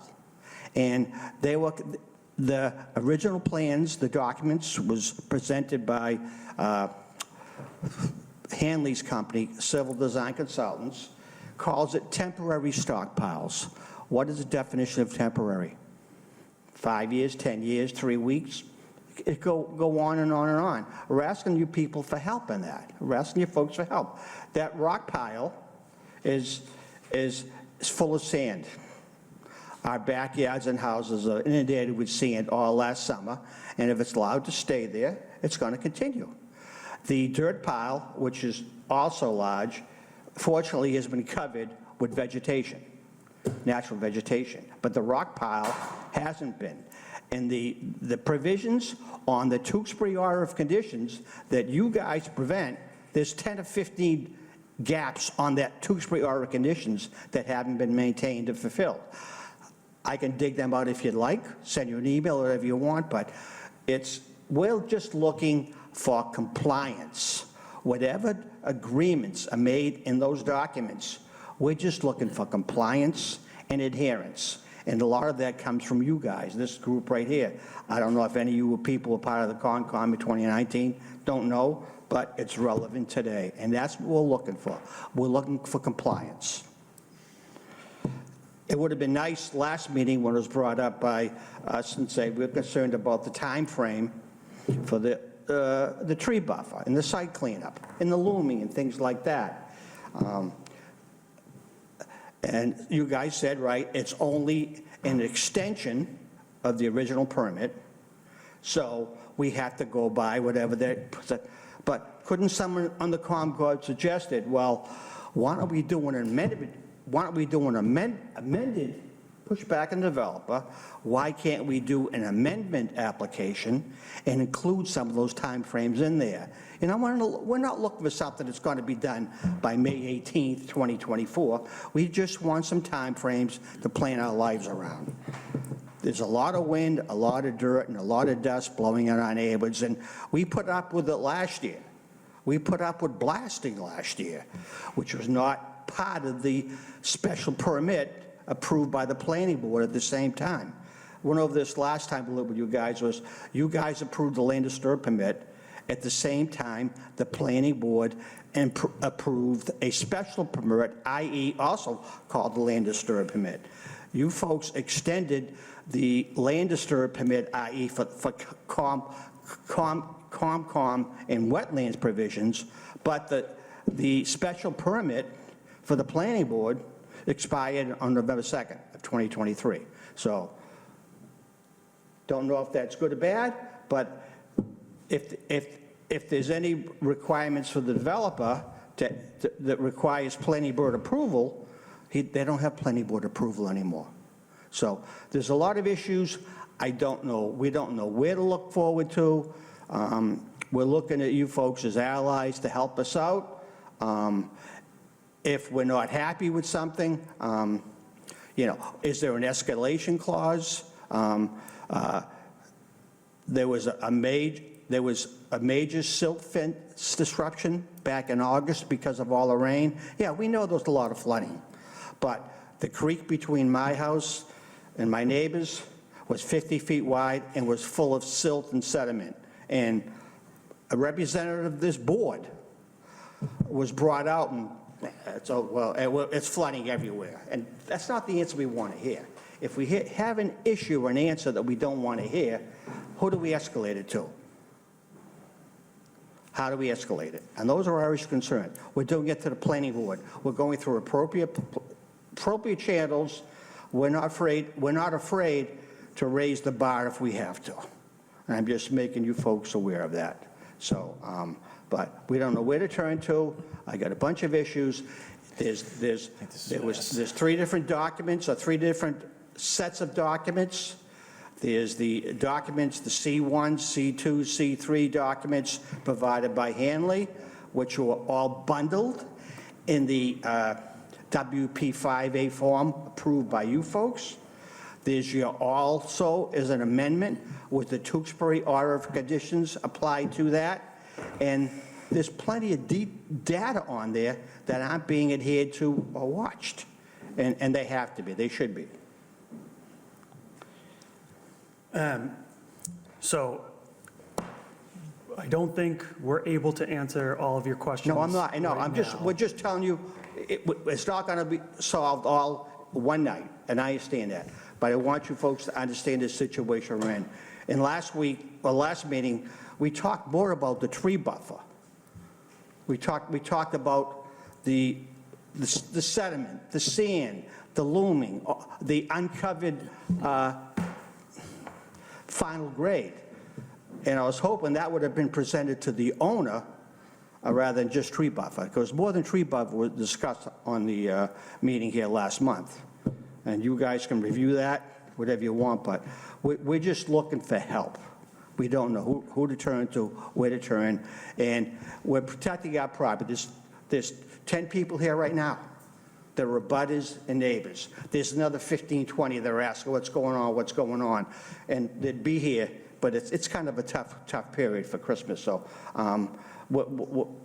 want you folks to know that we're not out there sitting still, we're not out there in hibernation.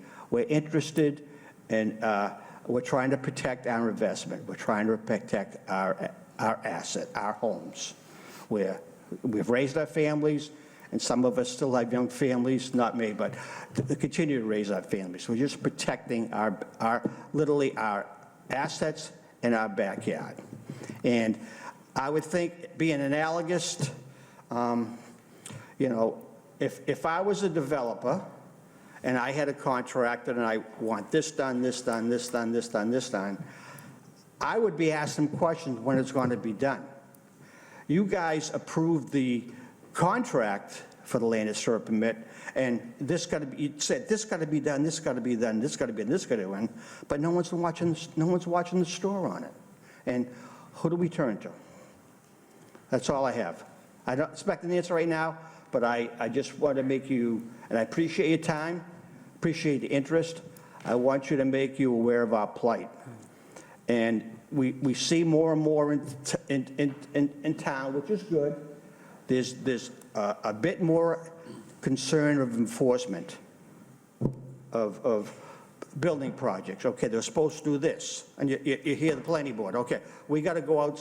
You've gone over your allotted time, so I ask you to wrap up. One more thing is, and one thing it says is, if you look at the Tewksbury order conditions, probably the first bullet or one says, the Concom and/or its agent, I assume it's Mr. Fontaine, are responsible, are granted the right to enforce whatever's on those order conditions.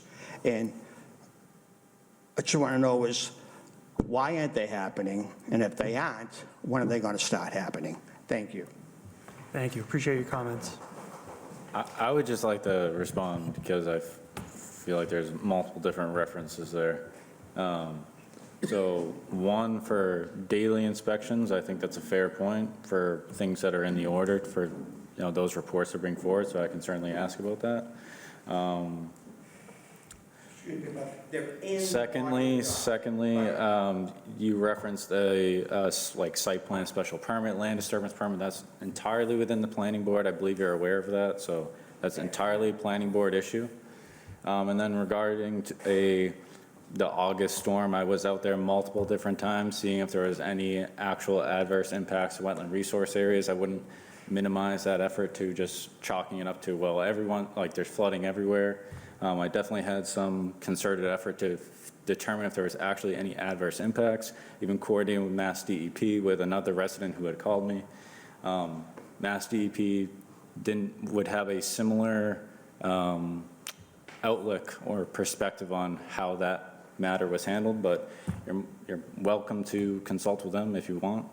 But they said we had our local conservation department had a. Yeah, you have to go to them. You can go to them first, but if you're not happy, so. And then regarding the tree buffer thing, just getting back to the original issue subject to this discussion, you know, just getting back to what we agreed upon is we'll just put it on the first meeting in March and go from there. But to the point that was made about daily inspections and sediment control, I think that's a fair point, and I can ask about that. And I think the applicant would want that done too, because he doesn't want these issues thrown back at his plate. He wants to make sure that everyone's doing what they agreed to. And that's all we're asking for. Okay. If anybody else would like to get up, now is the time to do so.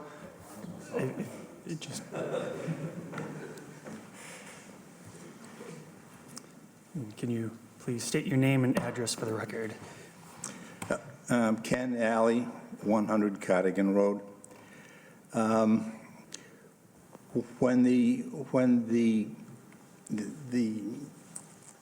permit or the conditions or whatever it was extended 2 years, I think a little more thought needed to go into that in that a situation that was supposed to be instantaneous, you know, you finish the job, you plant the trees, you loam the site, you do all that kind of stuff.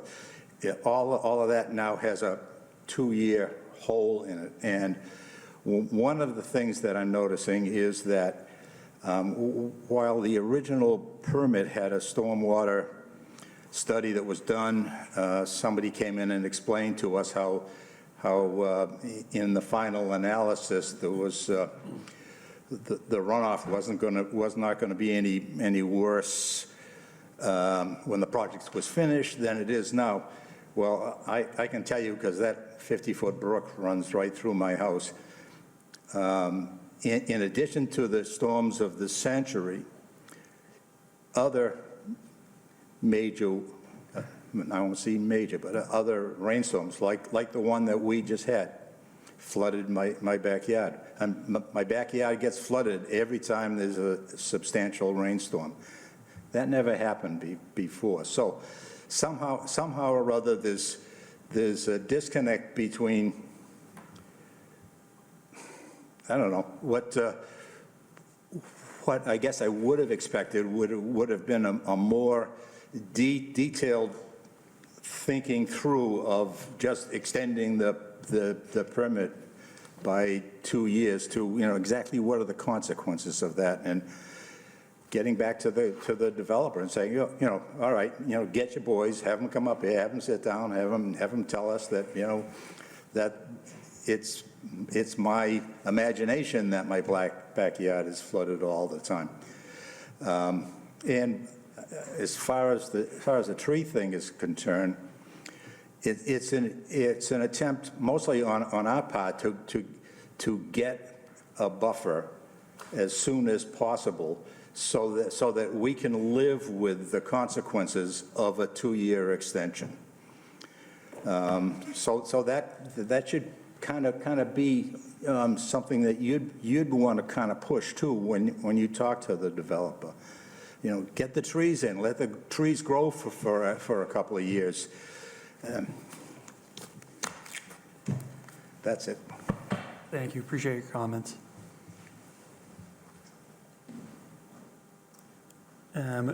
Not seeing anybody else get up, I think we'll move on to agenda item Q. All right. Agenda item Q, Ames Pond Drive Water Main Replacement Exemption. Joe, do you have any updates on this? So this is a water main replacement exemption. Basically, if you recall the water main break, the Ames Pond Drive area over this past year. So this is an effort to install a replacement water main. So it's going over the bridge that's there, so it's working within existing pavement. So I met out with our town engineer to just go over the project. So as long as, you know, construction best management practices are being used throughout the project, and that the plans are provided to the commission, it qualifies an exempt project. All right, any questions or comments from the commission? Nope, I'm good. All right. Any old business, new business, or admin reports? None. All right. Before I ask for an adjournment, I will just let you guys know that we are still in quorum even after the ending of this meeting. So I will make myself available if you would like to continue talking for a few minutes, but I ask that you do not talk about this issue until we no longer have a quorum. So with that, could I have a motion to adjourn? I'll make that motion. Do I have a second? Second. All those in favor? Aye. Chair votes aye as well.